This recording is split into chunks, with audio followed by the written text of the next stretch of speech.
the last 4 years have been you negotiating these kind of ups and downs, obviously getting the Magnitsky Act all around the globe, dealing with some very interesting situations. In the book, you talk about, various ways they're trying to get at you, including, a very amusing honeypot tale in Monaco where they try to trick you, I guess, with a very attractive 6-foot-tall woman and see if you'll bite on that. Yeah, but I was smart enough to realize that, like, why would this smoking hot 6-foot-tall model be so interested in this 5'9" middle-aged balding businessman? And what happened? What was the situation? Like, just for people to know, in case. Oh yeah, it was crazy. I was in Monaco specifically because there was a major political conference there. It was called the Organization for Security and Cooperation in Europe, the OSCE, was having their annual meeting in Monaco. Normally they do it in Birmingham or Istanbul, but they're doing it in Monaco because Monaco is a member of the OSCE. So I wanted to go there, and this is back in 2012. I wanted to present the Magnitsky Act to members of parliaments from other countries because we were just getting traction in America. And so I show a movie about some of the characters that were involved in Magnitsky's, the crime that he uncovered and his murder and so on and so forth. And then somebody at the end of the movie, some Belgian member of parliament said, "Are you coming to the party tonight?" I said, "No, where is it?" And he said, "It's at the Le Méridien Hotel on the water." And so I say, this is a good opportunity to meet some more parliamentarians from different countries. And so I go to the Meridian, and I'm talking to different people at the cocktails and having good conversations. And I hadn't eaten all day, and so there was a buffet, and it looks quite nice. And so I go and stand in line for the buffet, and I grab my plate and the roll with the napkin and the fork and stuff. And I feel something bumping into my back, and I move forward because something's bumping in, and I feel it bumping in again. And I turn around, and there's this beautiful girl standing behind me, and she starts talking to me, and her name is Svetlana, and she says, "What are you doing here?" I said, "I'm here to talk about human rights." "Oh, human rights is so interesting. What do you do?" "Well, I'm normally I'm normally involved in fashion, but I'm really interested in politics as well."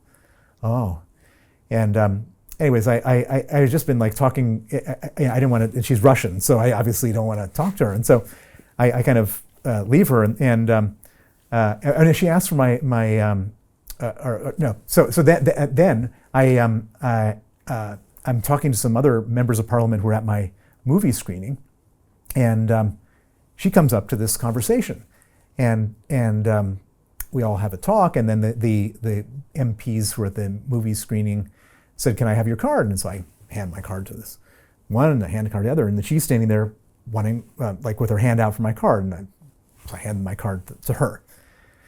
Anyways, I finish up talking to all these people. I go back to my hotel, and within 10 minutes, I get this email from this Svetlana, and it says William on my business card. "Dear Mr. William, would you like to meet for a drink? I thought we had such a good connection."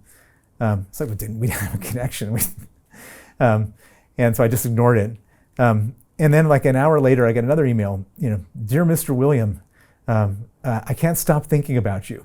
And at this point, I'm just laughing because it's just You are charming, though. I mean, it's ridiculous, okay? Just ridiculous. And she can't stop thinking about me. But come on, if they're really going to do a honeypot, wouldn't they, choose a non-Russian and not have her name Svetlana? Or are the Russians not that creative? They just do stupid stuff. It's totally, Are they really not that creative? No, sometimes? It's just total Boris and Natasha harebrained schemes. That's what it is. Yeah, that is what it is. It is. Because when I saw the poisoning incident here in the UK and I looked at it, it was just these two Russian thug dudes checked into a motel, and then they went out there, and I looked at the tradecraft and I was like, this is terrible. And this is the creme de la creme of their assassination service. Okay. So all right, that's how it works. That's how they do it. That's how they do it. And by the way, when I finally understood what was going on, I was terrified because not because of Svetlana, but because if they were sicking her on me, then they were aware that I was there, and God knows what else they're going to do. And so I hightailed it out of town after that whole incident. And your hightailing tradecraft is pretty good. You're good. You're pretty good at that. Yeah. Have you had training on that stuff? Well, let me tell you, the whole industry of security is just a total hocus pocus nonsense.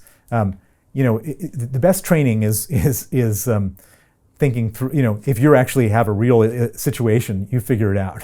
Really? And you figure it out quick. Yeah, because you've said bodyguards offer fake security. The real security comes from having your enemies know nothing about you. That's right. Or taking it into your own hands and making decisions. Yeah. Which is what you did. You got up early that morning, you took a taxi the other way to the town, you saw no one was following you, and you went back to the airport. Right. If you have a bodyguard, first of all, that's a potential security breach right there, right? Like, next week he's going to work for the other guys for twice the price. Right, which you found also happening with lawyers with surnames of Moscow and things like that.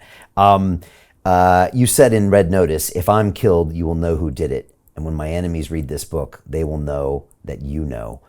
Do you feel better knowing that the world kind of knows now as far as what your situation is?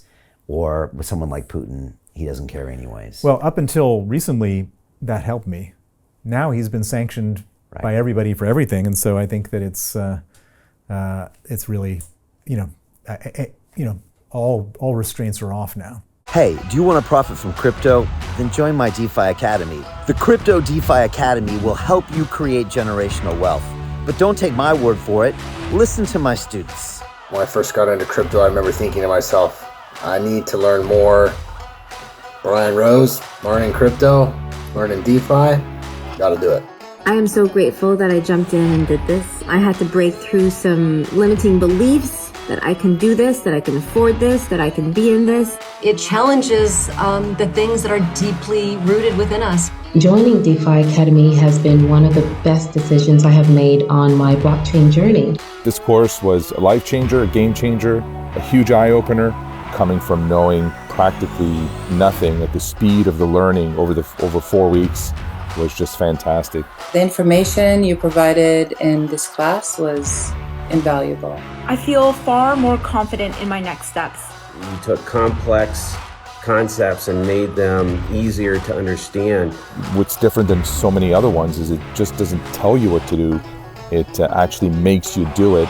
This is for people who are serious about becoming traders. This is the way it should be done.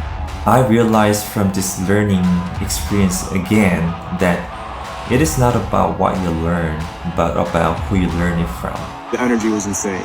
I've never experienced such incredible energy on a live call. Brian Rose, you are a legend, my friend. It's the only thing in the market where you can get all information and learn everything what you need to know. Everything is so clear and so well done, and I'm just forever grateful for this program. It made me feel so much more confident about crypto than I did before. I did not anticipate how passionate I was going to become about it. It's also been like a big learning experience for me, not just in the crypto space, but just in overall balance of life. What I've learned is, how to take ownership, of my life in a way that I really hadn't before. Yeah, you can't put a price on that, really. I would recommend it to anybody, top notch. Excellence does not come cheap. So if you want excellence, you gotta pay for it, but it's so worth it. Pull the trigger. That's what this course is about. You're not going to regret it, really. It's amazing. Thank you, Brian and team. So what are you waiting for? Crypto is happening now. Click the link below, submit your application, and let me mentor you on how to create generational wealth and build the decentralized financial infrastructure of the future.